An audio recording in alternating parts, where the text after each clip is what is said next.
كشتن دنياي ددنگ مصيري كوريجي وكي آلان وي شلو آلان دنياي ددنگ دا وجمعة دنياي في رابوش تغلي مثل جمعة منظمة جمعة ئەمە هاواری دایکێکی پەنابەری ڕۆژئاوای کوردستانە بۆ جگەرگۆشە تاقانەکەی کە لە ڕووداوێکی تەم و مژاویدا لە دەستی داوە لە دەستدانێک کە تا ئەبەد لە بیری نەچێتەوە.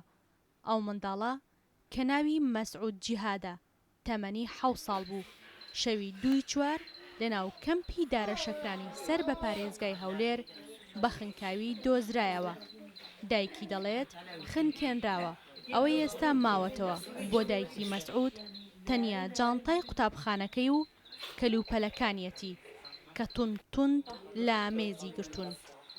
حقي كوريم نيل العرضي تشكو كوريم لسانك يا حصالي بتشي كاوي نبو بس أصطلبش سلوك هريمة كردستاني تكون في حقي نيل العرضي في حقي نيل العرضي كوريم شب جريمتك كشتن وأو خلكي كوريم بريجي دفين نفسي جريمتك كوريم هو إعدام كنن.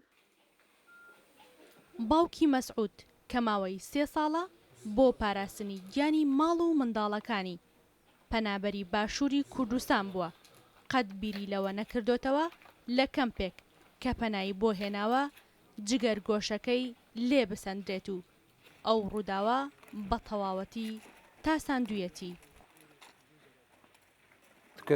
كثيرا نبغى دير كيج والفيدريش وهر كس من ناس كيج واز مستعدم كسي جمها بيجي بلا كرك. ئەوانەی کە شایەت حاڵی چیرۆکی گیان لە دەستدانی مەسعودن وەها دەیگێڕنەوە.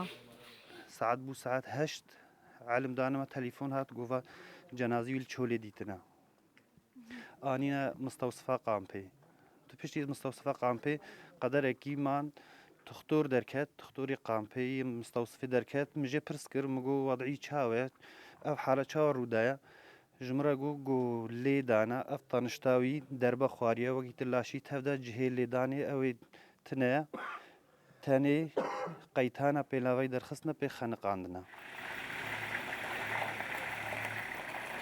ئەوە یەکەم حاڵەتی وەهایە لەو 39 کەمپەی ئاوارە و پەنابەران ڕوودات کە لە باشووری کوردستان دروست کراون. ئێستا خانەوادەکەی چاوەڕوانی ئەنجامی پشکنینی دادین بۆی بزانن ڕاستی و دروستی گیان لە دەستدانی کوڕەکەیان چۆن بووە. هەر بۆ ئەوە پۆلیسیش خەریکی لێکۆڵینەوەیە بڕیاریشە تەرمی کوڕەتاقانەکەیان لە زێدی با و باپیریان لە دێرێک بە خاک بسپێرن. ئیڤان عەبدوڕەحمان ڕوودا و کەمپی دارەشەکران.